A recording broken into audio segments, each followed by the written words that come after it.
Dear ladies and gentlemen, dear friends, I see many friends here.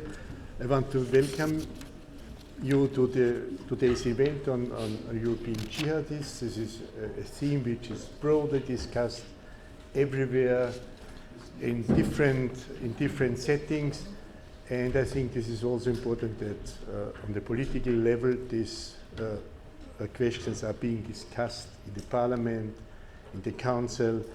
The ministers are meeting today in Riga, today and tomorrow, discussing the impact of the events and of the tragic events of Paris for European security politics. So we had in the Libe committee in this house yesterday a very interesting and intensive debate how the Parliament should see the problems, and today there was also a point of agenda in the plenary, and today's event gives us more time to discuss it on a more, maybe also informal, but more in detail level than we can do it in the plenary session where you only have 1 minute time to speak. So we have 3 speakers, and I'm very happy that they could follow our rather short notice invitation. I want to welcome Mr. Manuel Navarrete Paniagua, right? Yes, he is head of business area, Counter-Terrorism and Financial Intelligence at Europol. Europol is a very important part in the fight against terrorism. Spanish originally. Tomas Schmidinger, he comes from Austria. He is an expert on de-radicalization, and he actually should explain how the terrorists arm themselves with ideology and what's behind this. Tomas Baum, he is the director of the Flemish Peace Institute, and he is actually very much involved in the analysis of arms trafficking, and he will explain how the terrorists arm themselves materially. So how do they get the weapons? And we asked the 3 speakers to give an introduction for 15 minutes. And then we want to have open the floor for your questions, for your remarks, and we hope that we can have a very lively discussion. So the first speaker is Mr. Manuel Navarrete Paniagua. I ask you for giving us an overview on the situation. What is the problem behind? What are the numbers? And what's actually the threat? I will take my seat then over there in order to have you all in my view and to see you, and then also to lead the discussion. So the floor is yours. Well, thank you. Good afternoon, ladies and gentlemen, and thank you for the invitation. It was mentioned, my name is Manuel Navarrete. Currently the head of Counter-Terrorism and Financial Intelligence, working at Europol since July 2014, so I just took over my position 7 months ago. My background, I have been a police officer with the Spanish Minister of Interior for the last 30 years. So just before I became head of Counter-Terrorism and Financial Intelligence, I was leading one of the units facing the threat of international counter-terrorism in Spain. So I have a large experience working in this phenomenon. Also, I have a large experience in cooperating with different member states, especially on a bilateral basis, but also engaging Europol and every other institution on the fight specifically against international terrorism. I will, for the next 15 minutes, I will try to review what is how we see in general the threat coming from this so-called new phenomenon, but we had this phenomenon before. We have to remind about the situation in Afghanistan and Pakistan some years ago. But the threat will remain at a high level, especially for the European Union and many of the countries. Also for the Mediterranean area, they are suffering from terrorism for many, many years. So the victims, the casualties within these Mediterranean countries are higher than we are suffering here now. So it's very important to remind us this issue. And the recent event in France and Belgium, of course, reminds you how serious, how important is the threat that we are facing.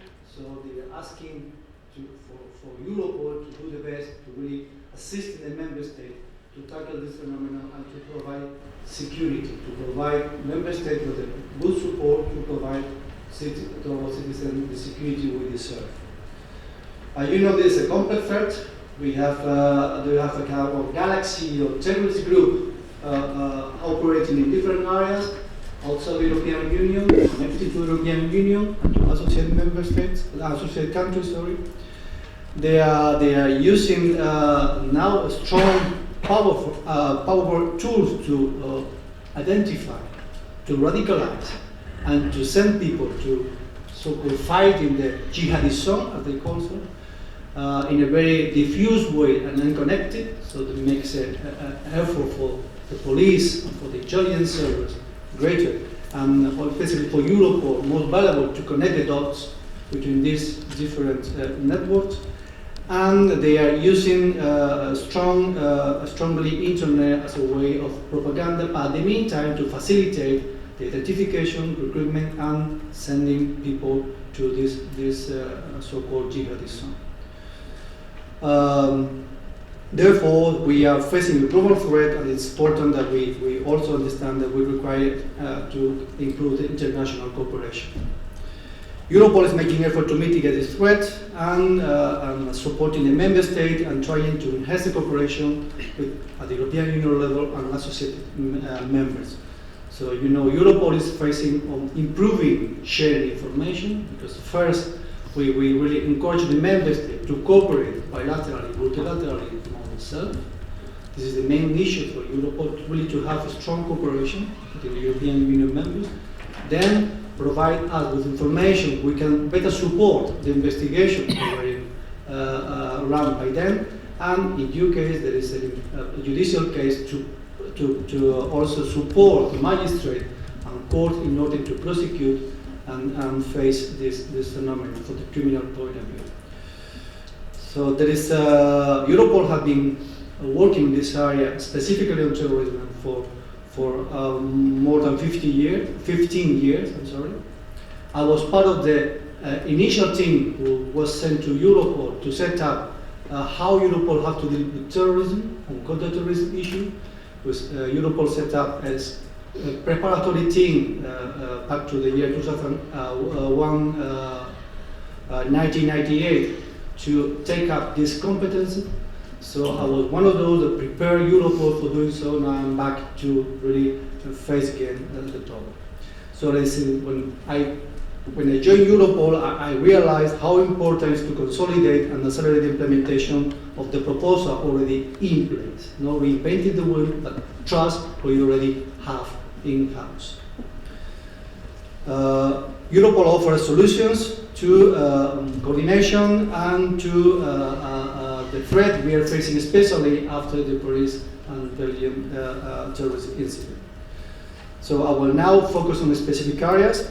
To provide analytical support to support the member state and the city authority within the member state, we use the tools that we already have available. We have a database, analytical ball files, and the Europol regulation and Europol Counter-Terrorism, and we focus on a different area called focal points. In April 2014, according to the member state, we have an agreement to set up so-called focal point travel. This is a way to identify the threat coming on so-called foreign fighters, terrorist foreign fighters.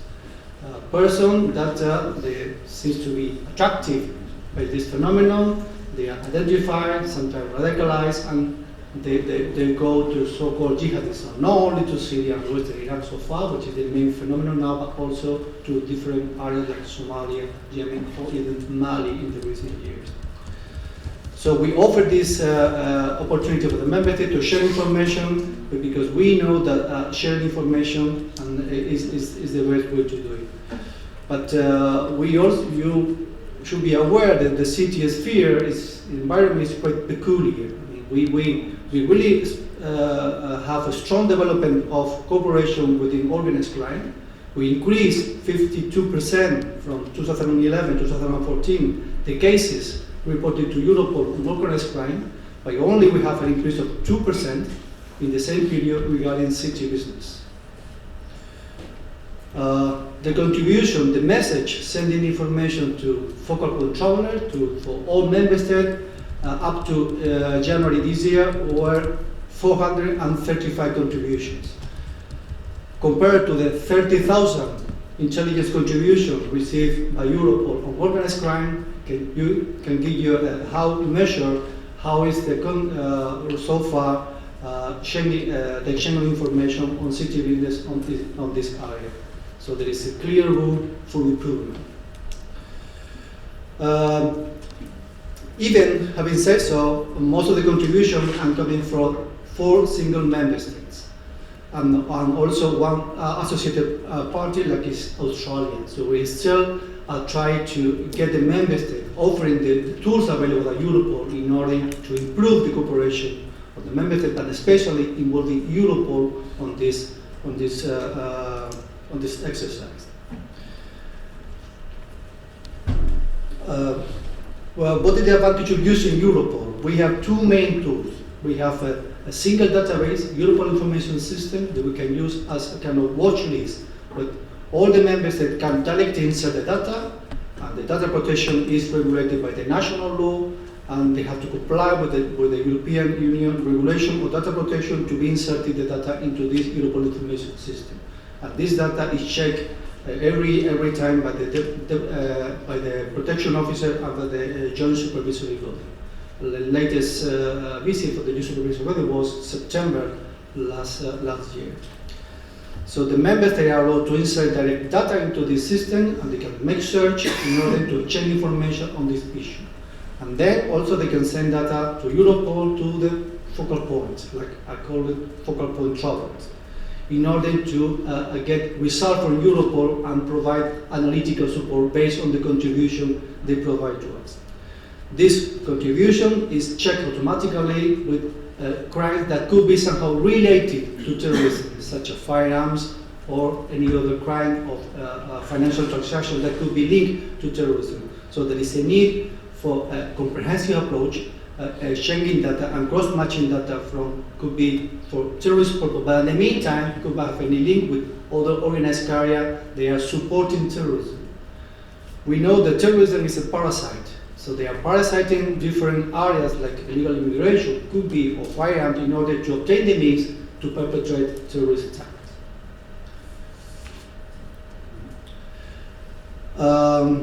This is the main task that we are doing at Europol. I would like now to talk a little bit about do we need new tools to provide better support to the member states. We know that now the new regulation for Europol is discussing here at the European Parliament. It seems to be that Europol, have to justify every single cross-check made in the database, and the cross-check will be possible with information given for a specific purpose. That means if we already are able to check the names of the data provided by the member state in a single cluster, that will be very difficult for us to find cross-match between the different areas, organized crime specifically, and terrorism. So we think we have to find a way to allow Europol to make a cross-match report in a specific area that could be specifically for terrorism purpose. Because also working on city environment is about trust building. City investigation is a very peculiar environment. I mentioned at the very beginning of my presentation. So we have to make Europol more friendly for the city authorities in order to make them available and use more deeply the tool already available of Europol to support them. So it's about trust building and also being accessible and valuable to the member states.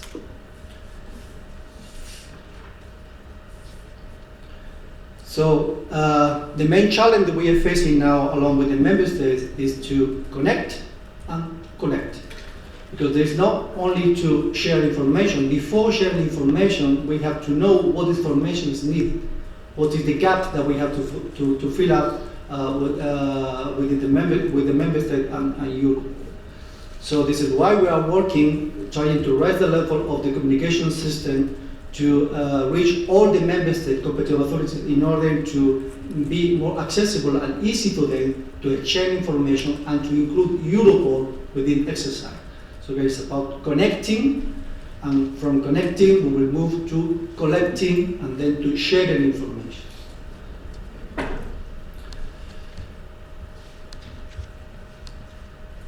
Europol, after the Paris attack and following the declaration of Paris a few days ago, we are working in a different area now, trying to improve the products and the service that we provide to the member states and the European Union citizens. We are working specifically to develop new tools, how to tackle radicalization internet, how to identify radical message, and there can be a way to propagate and to excite a person to engage in this issue and then become a part of the terrorist group. Also, we are working on the financial intelligence, trying to identify how they obtain funds, how they are using the money, how they are getting means to perpetrate terrorist attack. And I mentioned again the connection with organized crime. It was clear to us after the event in Paris and in Belgium especially, how connected could be firearms smuggling and terrorist procurement. So there is an horizontal approach that we are following right now.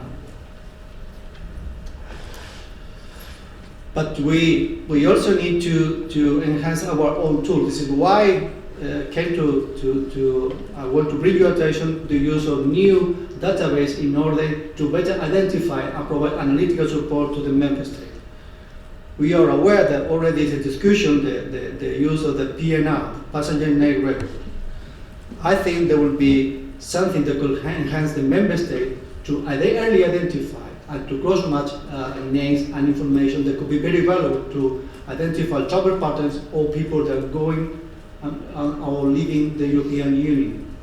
So, of course, we have to comply with all regulations regarding data protection and data ownership. This is the most essential one, because we are the one who also traveling. So I don't want to be the one just being in a database without any control. So we need to reinforce the access to information, but at the meantime, there is a need to reinforce data protection and strict access to this data that can be used for police and judicial purpose in due time. Also, it's very important cooperation with third party. I'm coming to my answer. Cooperation with third party is essential because we know that in general figures, we have no consolidated number, but it seems that from 10,000 to 50,000 so-called foreign fighters are already, or were already in Syria and Iraq. 10 to 15. 15, I'm sorry. 10,000 to 15,000. Thank you, sir. And this is more as it normally is. I mean, this is the figures that we can assess properly, but we have no official figures about this one. I'm talking about the police point of view. We can make some figure out, but we have no figure. This is based on the information that we share within the member states.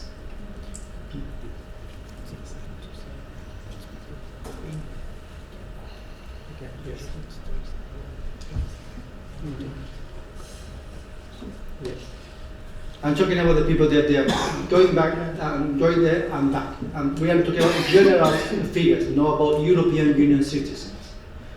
Because most of the people they are going to Syria seems to be coming, according to our sources, coming from Morocco, Tunisia, and the other Mediterranean countries. So we cannot take for granted that the person that seems to be attracted by this issue, they will be back into Morocco, Tunisia, in their home country. Some of them, they can end up in Europe. So this is why it's so important to enhance cooperation, especially in the Mediterranean area, and all the third parties, they are also affecting and strongly affecting in this phenomenon. This is why it's so important that we, from the Europol point of view, we keep the operational agreement and the strategic agreement as we have right now. We have a strong cooperation with certain members, with third parties. They are provide them with essential information to be shared with the member states. I have to mention that part of this cooperation is the TFTP program, the Terrorist Financing Tracking Program. Using this program, especially after the Paris and Belgium incident, we were able to find essential information and to provide for intelligence to the member state to be used to investigate the cases and in due time to be used if there is a need in the process of the trial. So just to give you some figure, we have more than 100 leads after the Paris attack when the French authority request us, they give us the names to run this program in order to find financial leads on the person engaged in the Paris incident a few days ago. So this is a very powerful tool. It is strong regulated, and we are following very strictly the procedure based on the agreement. So far, I think it's a good example of cooperation. But in the meantime, how Europol is taking care of the rights of the European citizen in order to preserve any leaks or any misunderstanding about the use of this intelligence tool. We also are engaged in cooperation with the US, especially it's very useful with the Coast and Border Protection Service. So therefore, we suggest that the current agreement already in place at Europol should be maintained. And should be maintained because they provide this to us and with the member state with essential information that if we stop, we really will be lacking essential tool to fight terrorism.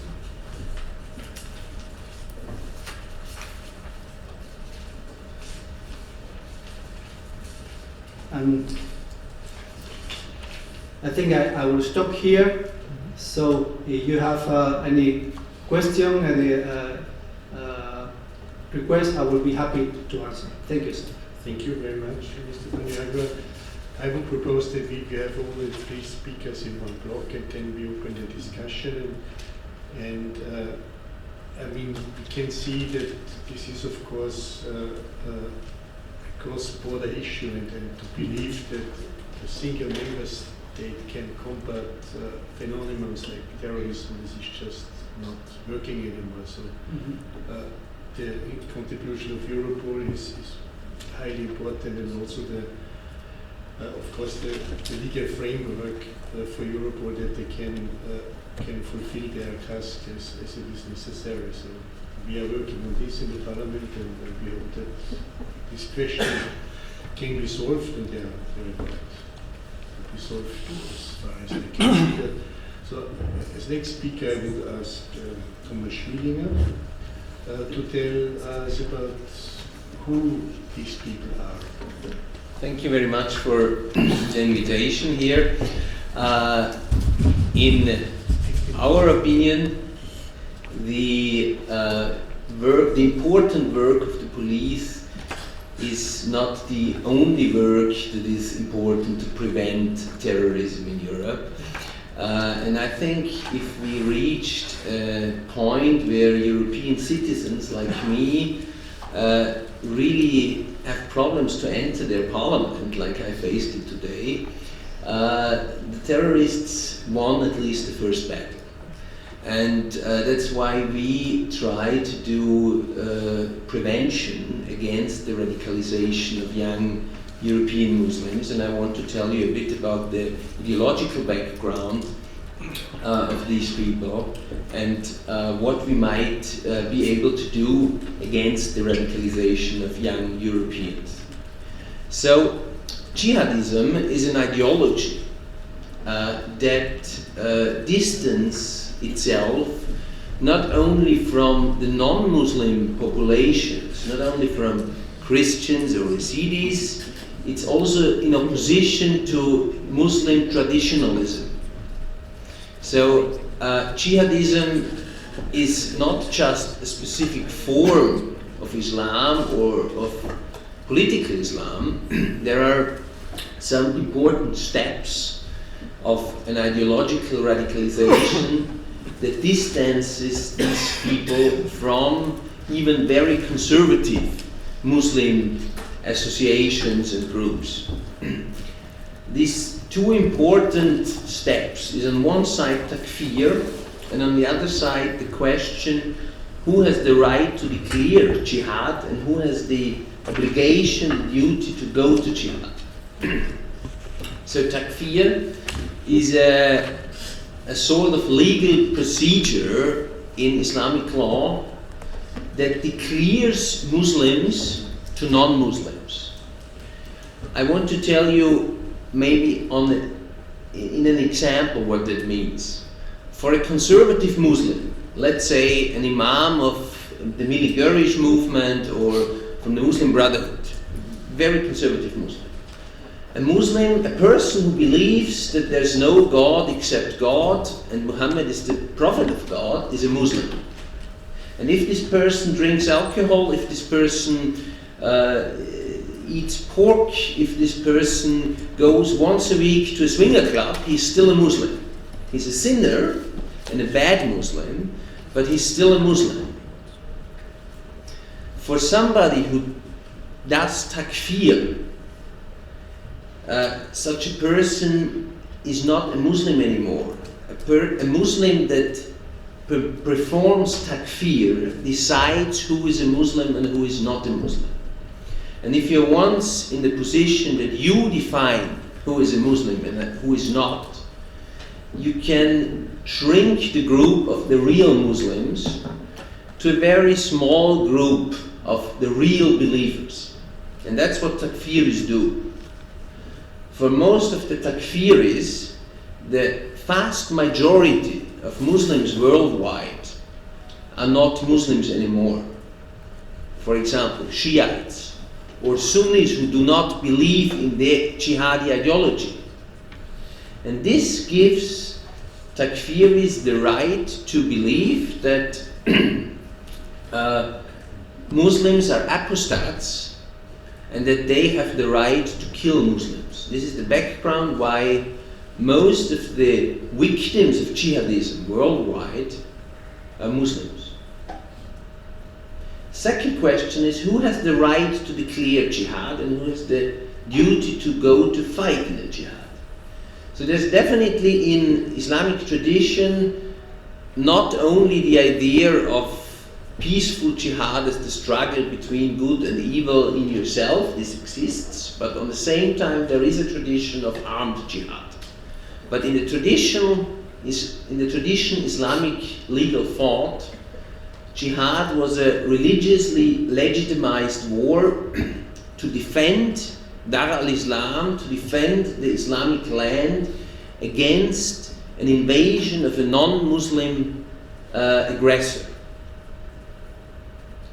And in the traditional Islamic thought, that meant that the Caliph or the Islamic entity, the Islamic state, had to organize a military, an armed force, to defend the Islamic community, the Ummah. So it was never the duty of a single Muslim to go to fight. The duty of the single Muslim was to give a tax to the Caliph to organize and to pay the soldiers of the Islamic army to defend the Dar al-Islam. And if the Caliph called them to the arms, the duty was to fight in the army of the Caliph. But it was never the decision of the single Muslim to go to fight. So the jihad was in the traditional Islamic thought of law a fard al-kifaya, which means a collective or communal duty. So in the jihadi perspective, as the Khalifa was destroyed in 1924 by the Turkish Republic, the non-existence of the Khalifa is already a declaration of war against the Dar al-Islam, the Islamic political system. And in this situation, jihadists think that jihad becomes an individual religious duty of every single Muslim, like performing the ritual prayer 5 times a day, or like fasting during Ramadan. So jihad becomes a fard al-ain for these jihadi ideologies. And now if you combine the idea of takfir with the idea of jihad as a fard al-ain, as an individual duty, that means that every single Muslim who does not go to perform jihad becomes a non-Muslim, an apostate. So if you're once in this way of thinking, you have to go to fight if you don't want to become an apostate. But jihadism is not just an intellectual development, it's not just an ideology, it became a sort of subculture in Europe. It became a youth culture that got a lot of elements from this gangster rap, petty crime scene in a very male-ish subculture that developed in European cities in the last decade, and it uses a lot of symbols and a lot of elements of youth culture that are not originally Islamic at all. For example, there is something like jihadi pop music or rap culture. For a traditional Salafi intellectual, a very conservative Muslim intellectual, music would be a no-go, especially instrumentalized music. But we have now jihadist rap songs with instrumentalized music.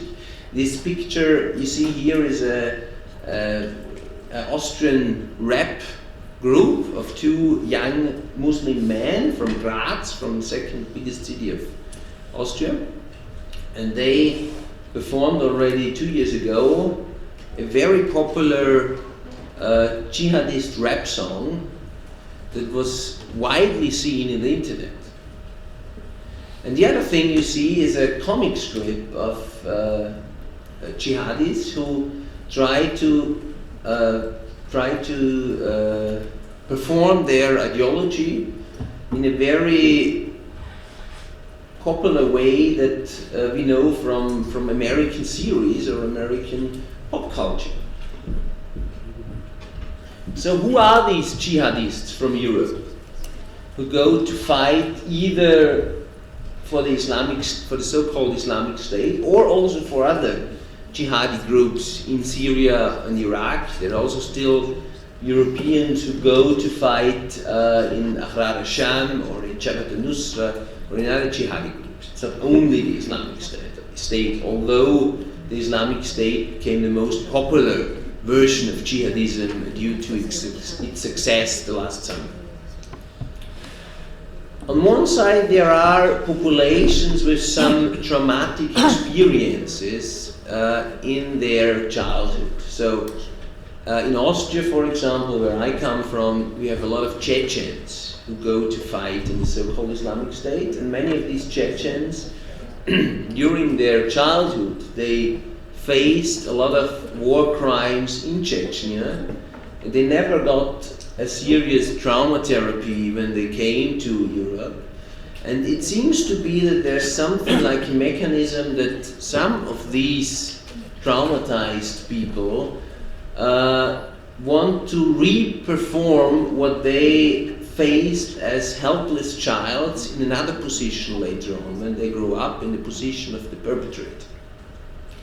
The second biggest group in Austria are the Bosniaks with a similar history, where many of these people had very traumatic experiences during their early childhood, during the Bosnian Civil War.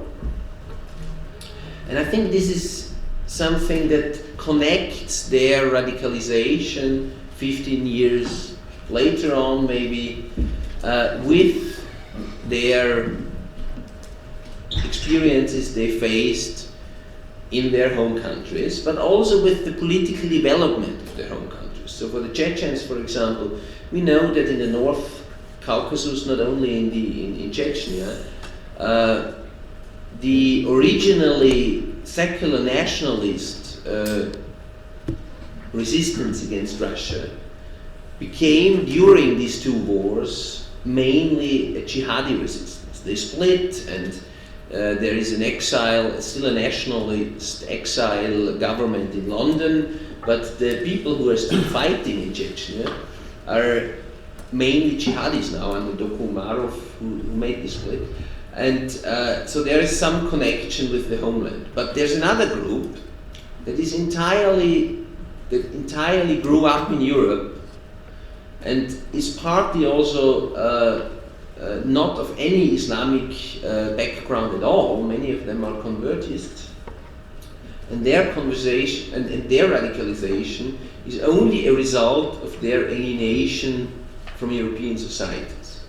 And of course there's also a connection of this radicalization with the development of globalization, also of globalization of media. So international conflicts come very directly through social media, for example, to young Europeans. There are different places of radicalization. It's the own peer group, it's jihadi missionaries on the street, it's the internet, it's youth clubs, martial arts associations, and some small jihadi mosques, but the mosques do not play the most important role. It's social media where people discuss about how legal, how halal it is to chop off heads of non-believers. These are all Facebook posts of Austrian jihadis in German. It's the propaganda that is distributed on the street.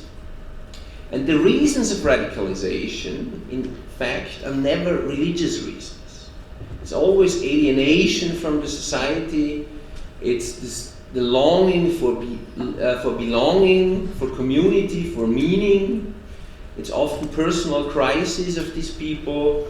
It's anti-Muslim resentments, but it's never religion, or nearly never, at least. People are not looking for religion. And there are some gender-specific reasons as well that differ. The very malish, heroic idea of your role as a male fighter is different from the idea of young girls and women who often get in a romantic attachment with some fighters through internet, or who have philanthropic ideas to help poor children in Syria, for example, when they go to fight. Yes, and time is running out. Maybe we can discuss some of these ideas, what we are doing in our network, and where we include a lot of Muslim actors as well, in prevention and de-radicalization as well. In my opinion, it's much more important to invest money in these de-radicalization and prevention programs than just to arm police. Because if we are working with these people, also if we are working with returnees who most of the times do not come back to Europe because they want to do some terrorist attacks here, but because they are disillusioned from the so-called Islamic State. If we work with these people, we can prevent a lot of terrorist activities here earlier on, before we need the police. It's extremely important also to have de-radicalization programs in prisons with the people who got arrested, because these people come out one day, and if we do not work with them, they can even use prisons to radicalize other prisoners. Thank you very much. Thank you, Thomas. Thank you for being short, so it's my obligation to look at time. I would like our last speaker, Mr. Baum from Peace Institute, Flemish Peace Institute in Brussels. And then I think we have enough material for discussion, questions, remarks, and so forth. Okay? Does it work? Not yet. Okay, that's it. Thank you for the invitation. I'm here to deal with the fight against illegal arms trafficking in Europe in a broader sense. So, from the starting point, I would say you cannot use the fight against illegal arms trafficking as a lens against fighting terror. It's one aspect, and vice versa. The fight against terror cannot be just waged through good intervention on illegal arms trafficking. So this is a first remark I have to make. Be with me. I work for the Flemish Peace Institute. We're not very well known, so we're a very small research institute linked to the Parliament of Flanders. We were made because the competence for licensing arms exports was regionalized in a federal state, and the Parliament wanted to have competence in that area to be supported. And then we increasingly were also working on firearms issues in the proper society, and that implicates firearms research in Europe because there are no borders in the Schengen zone. So that's where we come from. Just may mention that we actually detected you via a Swiss newspaper, Neue Zürcher Zeitung. They wrote about your findings. It works. That's the benefit of the internet. It's a problem and a danger, but it also has benefits. So now the quick outline. So I'll first discuss different types of weapons used in recent terrorist attacks to just give you a feel of what weapons we're talking about, because this has implications for the fight against the illegal trade of them. Give you a quick view of the illegal arms market and how it functions. Focus a bit on terrorism and arms acquisition, but I have to say there's not much scientific literature on that. There's some information and data gathering and analysis at the level of enforcement officers and agencies, but in the general public sphere there's not too much to find specifically on that, but we'll have to try, and I hope there will be more later on. Then EU policy initiatives, because it's the fight against, you need policy initiatives vis-à-vis the firearms market and illegal use of arms. There's quite some history there in Europe, and it's interesting to go through it. Some salient issues in my view, or in our view, and then some further research avenues and contact information if you want to pursue this further. So let's look at Paris. I have to give another precautionary note. This is based on the media information. Older cases, of course, you know much more, but we just have to work with media information, and as a research institute, we put a precaution before. So there you see, for example, that a Kalashnikov type weapon was used, but also automatic pistols were used. People had hand grenades, a machine pistol, and this is quite a common package of arms being used. We have 17 people killed, law enforcement, Jewish people, and then press or redaction people, authors or a journal outlet. Now, older but similar, we have the Toulouse and Montaron, we had 7 people killed, and also the perpetrator killed, so 7 plus 1. There are quite some similarities, also envisioning law enforcement people and Jewish citizens. In the difference then again is in the types of weapon used. You see appearing in Uzi, which is a much more specialized or much more technically higher value weapon than Kalashnikov. So there's an interesting difference already to see, and we can ask questions about that later on. The other type of weapons that you see were gathered from the search in the apartment in the car later on, so the 2 on top were used, a Colt and an Uzi. Now, to broaden the scope of terrorism, we should also look at the Breivik case in Norway, and there was a vast amount of people who were killed there, 69 and 8 in the bombing. So that's much more people, and it's interesting to see that these are not fully automatic weapons. In the other cases, you had fully automatic weapons. These are semi-automatic weapons. And they were both legally possessed. So the owner had the right to have a hunting gun, and he had the right to have a sport shooting gun. So you see, you have to broaden the debate in two areas. It's not just jihadi terrorism, it's terrorism, and there are more terrorist organizations in Europe, as we know. And also broaden the scope from the type of weapons used. It's not always weapons of war, but there are also other weapons that's being used by these people. Just to give you a objectified view on what the problem is. Also interesting and important to note from the Norway case is the use of improvised explosive devices, which also was in Madrid 2004 an important issue for doing the attacks. So it's just not firearms, small and light weapons, but you should also expand it to improvised or non-improvised explosive devices. Now, if we then look at the market, I know the discourse is a lot on trafficking, so the trafficking of arms, and the classic story is the Kalashnikov from the Balkans in the back of a car coming into the Schengen zone, getting distributed, and it's a valid case. I mean, it's real. But on the other hand, we prefer to talk about different methods of acquisition, because there are many much more ways how to obtain weapons that can be a problem than just this cross-border smuggling. Though cross-border trafficking and what we call trade, which is small size smuggling, only 2-3 weapons at a time, it happens, for example, out of the Balkan or Eastern Europe into the Schengen zone. But theft is also important. You see, we just put a case, not always to use Belgium, you know Belgium very well. Now we take Germany, they have a lot of cases, 23,000 stolen weapons reported in 2010 only. This is a considerable amount and can be stolen from police officers, particular owners, private owners of guns, sales points of guns, so there's quite a diversity again in where these weapons can come from. Also, for example, ETA was known for using stolen weapons in a Spanish context, stolen from the police, using against law enforcement as well. You also have fraud. You have cases where a perfectly legit or supposedly legitimate arms dealer sells something for exports, but it's not exported and it stays within Europe. It could also be a source of an illegal weapon and a very problematic source. If we continue, there's also reconversion.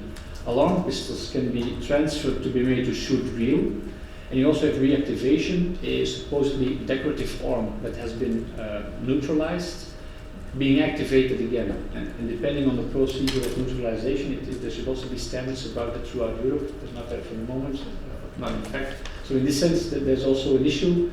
People can have some guns for decorative reasons or museum pieces, even if you can reverse the deactivation or the neutralization.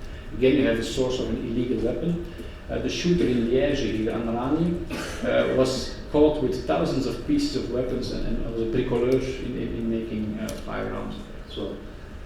And you also have the discrepancies in national legislations, and Belgian case is a clear case. We have this, let's say, image image of being like a weapons paradise. You just go to Brussels and you hop off the station and you get your stuff.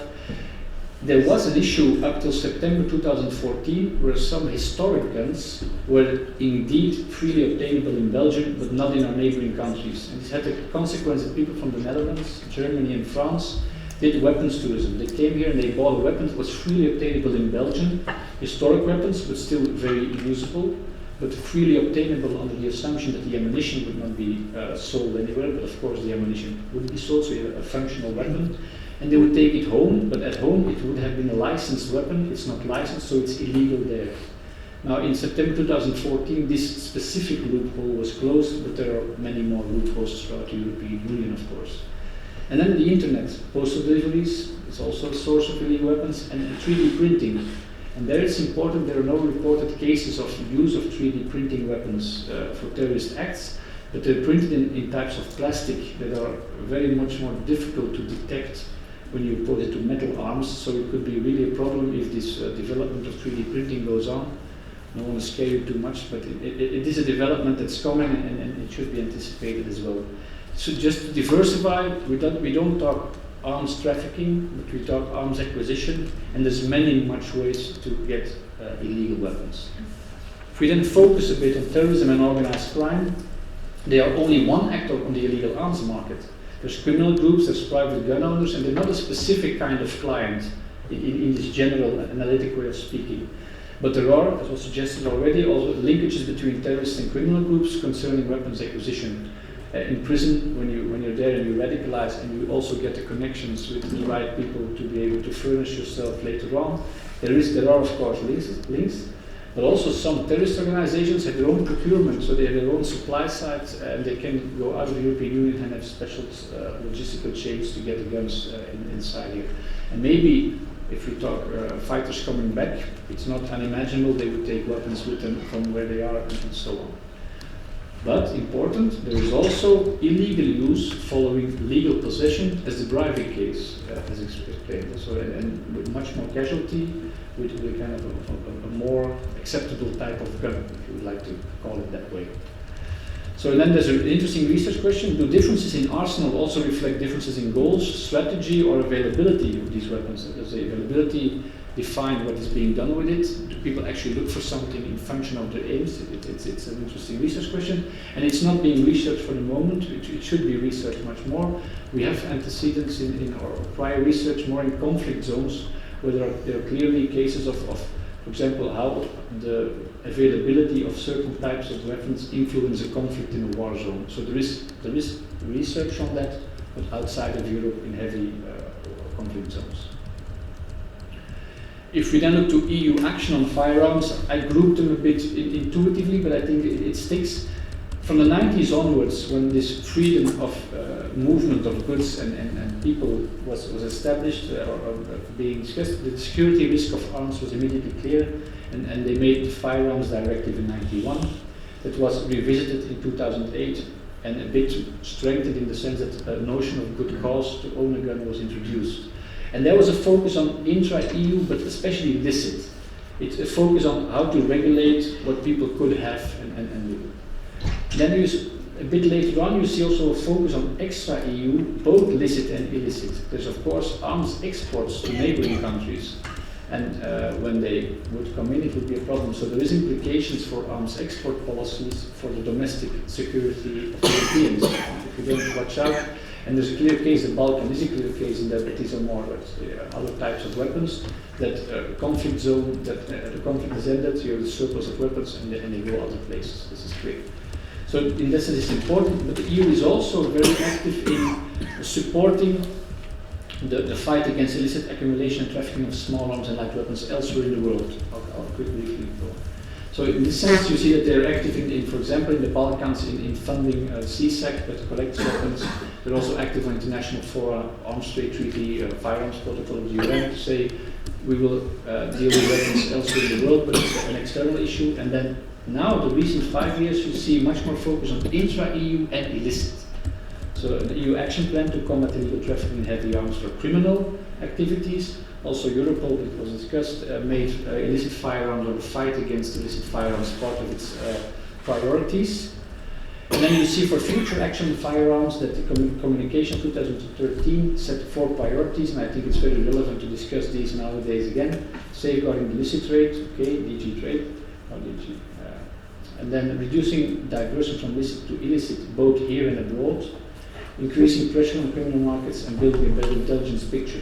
Here again, I would like to add, there's quite some analytical work done at the level of enforcement agencies, very well.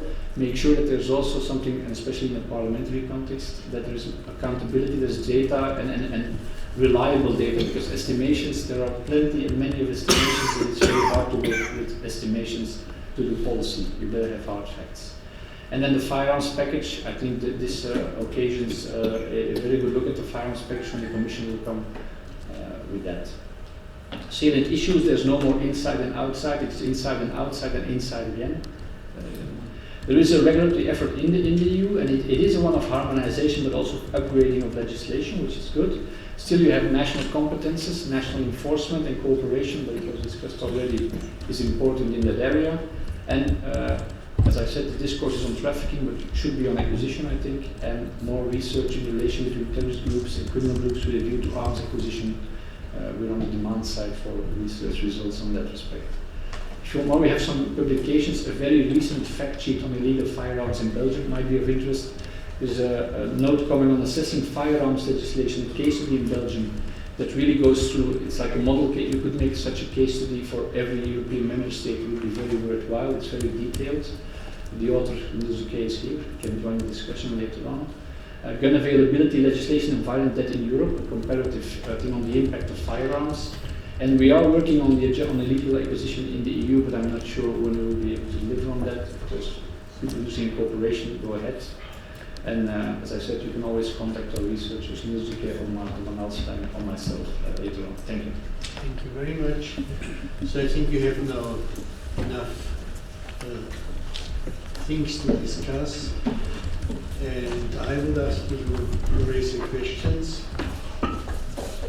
Just an interesting to mention, because I think most of you know it, but the terrorists from Paris bought their weapons in MEP in Brussels. So this is about the background of the story. So I will now collect 1, 2, 3, 3, 4. Yeah. Where's the 4? 1, 2, 3. I'm Frank Schwalbe-Roth. I'm a former member of the European Parliament. I was the first Green member of the European Parliament here. Thanks, Josef, for this initiative. Congratulations. My first remark to the two representatives of Europol who are here. I was, on the one hand, disappointed, on the other hand, satisfied. I was disappointed because, Manuel, Navarrete, you told me that it's the first time that you're here in Brussels. Okay, you are short in this job, but I think this is for me disappointing because no one reasonable here in the European Parliament, and I say this as a Green and a co-founder of the Greens, no one reasonable here would not say that this is a field of Europol, activity of Europol. Cross-border activity, European Jihadists, that is and should be one of your core activities. But on the other hand, I think you have a problem because you are not lobbyists, you are phlegmatic bureaucrats. You are an executive agency, and you're not used to take political steps like it would be the task of lobbyists. But I think in the European context, you should be more public affairs oriented. Therefore, I'm happy that you're here with Manuel, that you're here with Gregory Monnier, who's your external affairs person, because I think we in the European Parliament are sort of resonance board, if we accept everything what you say, certainly not, but we are a sort of resonance board for what you analyze and what you propose. I think you have to be more proactive, and I hope to see you again a second or third time this year. A short remark to Tomas Schmidinger. I'm living here just 800 meters away from the Parliament in a part of Brussels, Saint-Josse, which is the poorest part of Brussels, or Belgium, the whole of Belgium, with a very high degree of Muslim population. My daughter, she's 22 years. She is in contact with a lot of them, therefore indirectly I'm in contact as well. And what I see through these contacts, a huge admiration of those who are not doing the jihad for this lifestyle. Here all the time arrested by police, and there I want to pick up. I have a weapon, I have a flag, and I'm the boss, or whatever. But I have, and this freedom is so fascinating that a lot of are cowards and they're not going. It's the same problem for some friends of mine who are Belgian teachers. After the Charlie Hebdo discussion in the classes, wow, it was incredibly difficult for them to counterbalance this fascination for this other lifestyle. And a last remark to the Flemish Peace Institute, because finally the circle closed, because there is a role for Europol to close the loopholes. But my question is, you are a newly set up structure. Are you in contact with similar other structures, research departments linked to the parliaments of the other member states? Or are there any? Or are there in most countries something like this? And a very, very last remark. She couldn't come today. Jasna Kraninovic. She is a documentary film producer from Belgium, working with the Frères Dardenne, the most important Belgian film producers from Liège. And she's at the moment doing a film on families of jihadists, one girl and one boy. The girl was involved in a suicide attack, she's dead, on the families. And therefore, I think, if you don't mind, those speakers here, you will be contacted by this film producer from Liège to contribute to this film, and it might be a continuation of this seminar. Thank you very much. Thank you very much.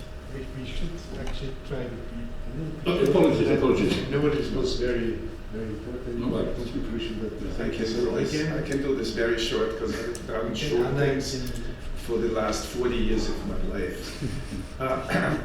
For those of you who don't know what I'm talking about, I was a journalist on television, and the television we only have a minute and a half, if at all. I also would like to thank Joe for convening this very interesting group of speakers. And I'm not quite sure whether I will manage to squeeze a question out of what I'm going to say as much or as little as my predecessor. But what I am talking about, what I am interested about is the singularity of this event, that everybody is speaking and talking about this singular event in Paris.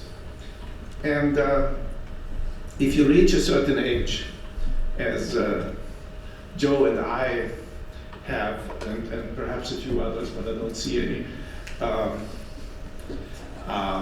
you remember the Brigate Rosse in Italy. You remember, I think Etam has been mentioned before. You remember the Rote Armee Fraktion in Germany. You remember the IRA in Northern Ireland and in Great Britain. And there are so many others, and Breivik has also been mentioned. And still, this, and I don't know why, and perhaps you have an answer for this, and I put it in parentheses now, because it was an Islamist, or because he claimed to be an Islamist, has become such a, I don't know why, whether I can say blown up, but this has become such a big affair. And I just wonder why. Why is that we are, doing this event here and all other events and everything, and the parliament is talking about it, and we are pretending that this has hit us for the first time in our lifetime. And I would like to have an answer on that. Thank you. Thank you. Anna, go ahead. I might try to give my own answer to this question that You're not old enough. forward, and that is probably because we have a real problem, and we have indeed the people who are doing it invoking Islam, and this is happening in a context where we have indeed in the EU the spread of Islamophobia, the spread of migration, targeting migration, and as a result of all the right-wing fueling of these wrong ideology, and also the fact that we have been, by our policies, very wrong policies of austerity, actually creating the conditions to aggravate the marginalization in these communities where these people come from. So, as Thomas was saying, this is not so much about religion, although for our people, because of ignorance, a lot of people actually see this clearly linked with religion. We have to show that this is the link with religion. We have 12 Portuguese guys who are not even Muslims and who are fighting in ISIS. Why did they go? Because they lived in Paris, in London, in migrant communities, and they felt, this peer pressure and this fashion to join the jihadists. And so we need to address the root causes. And the root causes are those that have created this lack of purpose in life of our young people, this no jobs opportunity, this sense of marginalization that of course is fed as well with all sorts of narrative that the terrorists bring them, be it, you know, Gaza or Syria or Iraq or you name it. Now, our governments also have not done what is necessary, and they knew from a long time, from previous, and I'm not just saying previous terrorist acts like IRA or Paniagua or de-radicalization, but as well from previous acts already in this framework, that they needed to invest in sharing intelligence, and they have done exactly the opposite. I visited last week the CITSEN here, and I found with astonishment and fury, I had visited earlier, it had the INSEN together with CITSEN. In the meantime, Ashton decoupled the INSEN, which is the one who deals with intelligence, member states' intelligence, from the CITSEN. The CITSEN is supposed to be following open sources. Do you know how many experts they have that follow Arabic and follow the social networks? I don't want even to say it loud. So it is appalling. I mean, what happened in France was not lack of information. These guys were absolutely identified, namely by the Americans. It was lack of resources to actually follow the guy. Because our governments have not been funding intelligence, security sources, and so on, as they have not been pushing them to actually cooperate. On the contrary. And the rivalries are not just at the European level, they exist at the level of our member states. In any sense. And this is, of course, aggravated by the fact that we don't invest as well in programs to de-radicalize, to prevent radicalization, and so on. And then we have, of course, the weapons element. I mean, I'm glad that you brought up all this information, because we here in this parliament fought like mad to have that common position passed in the French presidency. For years we have been fighting for this to become a common position on arms exports. Do you know that we've been trying to get a report on how our member states implementing this common position, and that we were prevented from doing that? And by the way, some of the voices to prevent it actually also were in our own political group. So maybe now people realize why this is important and why this is linked. I remember that at the time when we were fighting for the implementation of the common network, I found out that in my own country, while the Foreign Ministry and the Ministry of Defense were fulfilling the common position, the police had a cell that was exporting weapons. Exporting weapons. and not declaring them under the common position. So it has its own. And look, in my opinion, the situation is extremely serious. We cannot just continue to have. Of course, I believe it's totally ridiculous that our member states are waiving PNR as the magic bullet, and especially when they know that PNR is not passed because they have not included in it the data protection mechanisms that we have in other directives, such as the TFTP and so on, for which the Parliament fought for. But on the other hand, let's not be idiots. Obviously, the main concern is security. And there is a real danger because, as we were told the other day when we were in Iraq with Joseph, and I thank Joseph and Thomas for all the work they've done in that visit and now with this discussion, we have about 3,000 Europeans in the ranks of ISIS. And about 200 have returned. And the experts in intelligence tell me that actually the guys that attacked in Paris are just small fish. The chiens de guerre are there and nobody sees them. So we are about to have more terror attacks, and the hysteria is going to get worse. And indeed we need to understand all the implications, understand that indeed we need to disconnect this from religion to make that point. And we need to have Muslims at our side to say that indeed this is anti-Islamic. Otherwise we won't win this war. And I very much agree with Tomas that this is also a political and ideological fight. And we need to fight. I think it's always difficult to interrupt you. I know, and I'm sorry that... But you should speak to your neighbor, the overnext neighbor. He was 30 years in Spanish police, and now is one of the top people in Europol. Okay. So Now or later? we'll have other opportunities. Dear friends, I want to ask the speakers list, and then I would invite the speakers to give short answers, and then I will open again, so we have something like 15 minutes more, but I think we can expand it a little bit. But yes, so please. Thank you, Joseph. Let me also say thank you for really organizing. It's been very informative. I just want to add a couple of things to the second speaker, because I thought it was very interesting what he was saying. But to me, at the heart of ultimate issue is, I've been hearing lots of people speaking, lots of things being said, even in the preliminary, the issues and the answers, etc. And from my perspective, what I'm finding is people are just picking subjects which are pegged to them and try and fit it in and say, you see, this is the issue. And in reality, it is very complex. And there are lots of different webs and different ways it connects up. Even the slogan here, yes, we have issue with the European citizens who are being involved as well. But yet the phenomena, the whole issue actually is much wider. We are fortunate that in the European context, this is actually rare.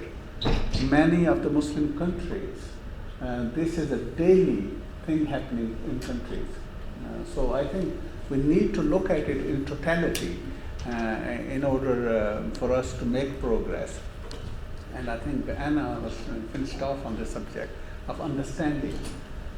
That's the bit I think we really need to get a proper understanding. Because if you don't get the understanding right, then whatever solutions you're coming up with, you're going to actually mess things up. And the things I want to add, I know the time is short, so I won't really speak a lot. One is this jihadist idea and jihad. The framework on the mind is actually, they see that the fact that there is no khilafat, therefore Muslims are like orphans. And hence the establishment of khilafat is their objective, and therefore jihad is used in that context. Once you get then somebody like ISIS coming along and saying, I am the Khalifa and this is Dar al-Aman or Dar al-Islam, which is some terminology he was using. And then for this frame of mind, this individual with this framework in their head, it becomes obligatory to migrate. And hence you see some of these people, male and female, also moving that way. So it's part of the same sort of story in that. And the other is, on jihad point of view, well, where's the line? Who has to do this jihad? And the way they look at it is, it's almost like a circle. And the circle will keep expanding, ultimately engulfing the whole world, until you have sufficient strength and resources to deal with the challenge. So they have this idea in there as well. I thought, I think about 2 months ago, I spoke on the subject in the parliament, and one of the things I said was that actually there are many families who are struggling to deal with some of these young people. And as ourselves as a state, we should be looking at this idea that how we can actually help the families. And I think one of the speakers did touch on this. I think it's so important that actually we move on that front. And the second, perhaps the most crucial point ultimately is that we know that this is a small minority, but we also know the small minority can do a huge damage. And it has a huge ripple effect as well. And we've seen again the effect in Paris, how innocent Muslims are then being targeted in schools and outside and all that. And that sort of builds a vicious circle. And I find that there are many with their own added agenda, they just try to mix things up. And this, I think, is perhaps the most critical point for me. How do we actually really define it so that ultimately the vast majority of the Muslims actually are on our side?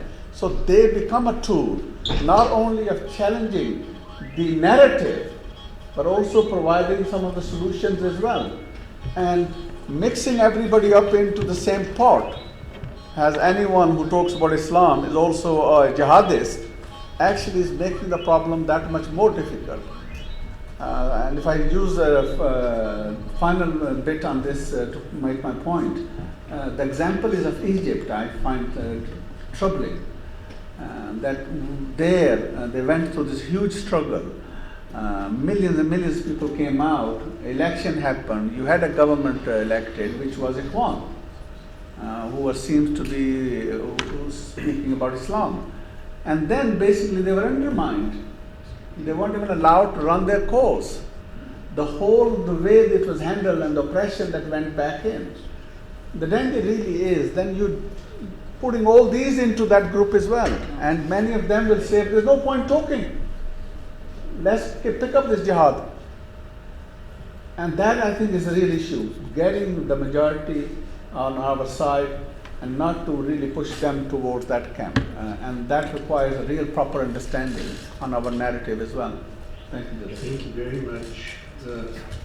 We are really running out of time. So if someone raises very short questions, I will take them, because I don't think we'll have the time for the second round. So we should rather, if you want to make a short remark, I saw you applauding. So this is at least.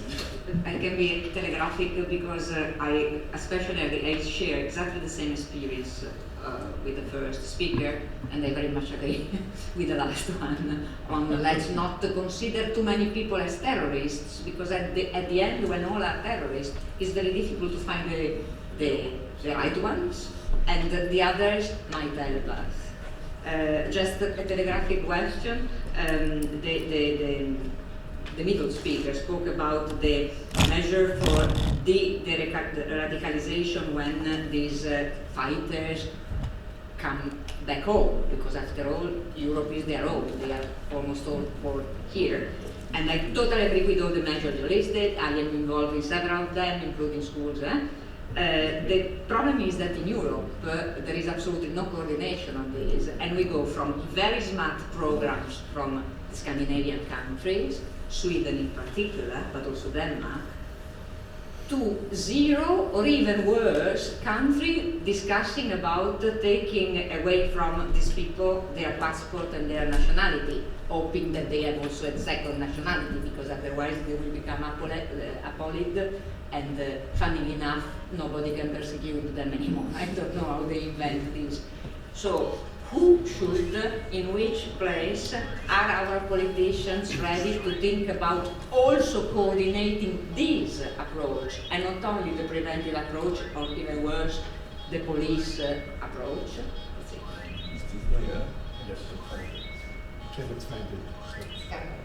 Thank you, Anna. Yeah, who wants to start first? So let's take the last speaker, and then we conclude.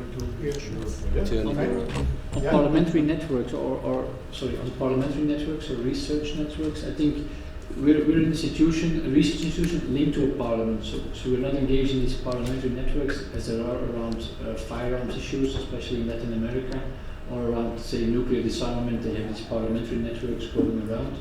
The European Union has an EU non-proliferation consortium that is made by the European External Action Service, or sponsored by the European External Action Service, and where many European think tanks are involved.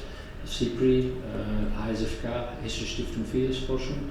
So there's political method, it's mainly exports, and it's only mainly WMDs, weapons of mass destruction. So there is not really still this network on let's say, firearms research in Europe as such, backed by an institutional or a parliamentary assembly. So that's one answer.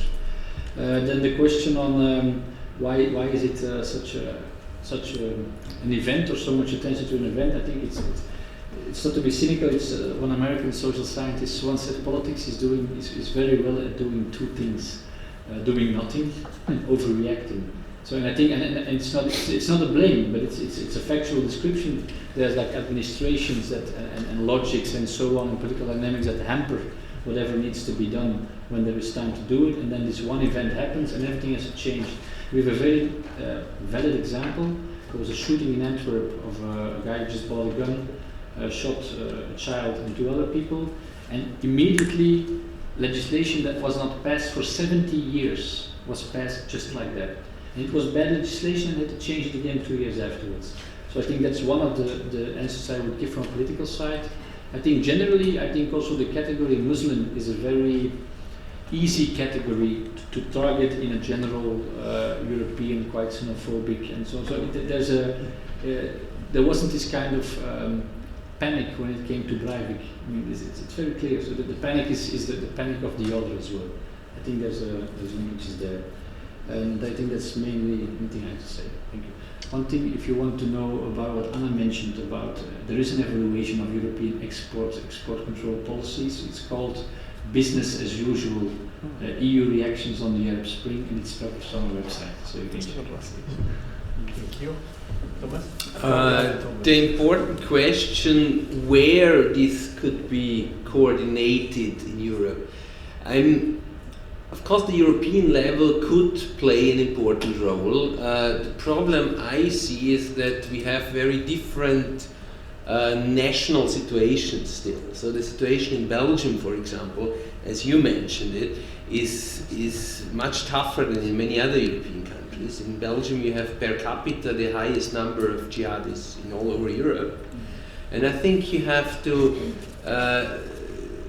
do also some serious research for the regional reasons why young people become jihadis, and these are not exactly the same all over Europe, as we do not have exactly the same Muslim communities all over Europe. So there's still some role to play for the national level as well. However, the problem with the national level is exactly that yes, if something happens and if there is a media pressure, politicians tend to do a lot of things, but they do not take any budget in their hands to invest into long-term projects that cost some money.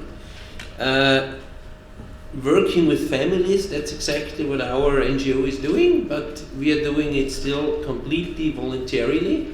We don't get any funding for that work. We have some Muslim theologists also working with us, also some very conservative ones that are important because they still can talk to some of these young kids I cannot talk with, for example, yes. But so the inclusion of also conservative Muslim communities into that work is important. So we are also cooperating with Miligurish people and with people who are close to the Muslim Brotherhood as well. Although that does not mean that we do not discuss with these people about anti-Semitism or homophobic positions in their movements as well. Yes, but definitely Muslim Brothers are not the jihadi movement, and what happened in Egypt and the reaction of Europe to that coup d'etat in Egypt is definitely one of the problems that caused the radicalization in Egypt, for example.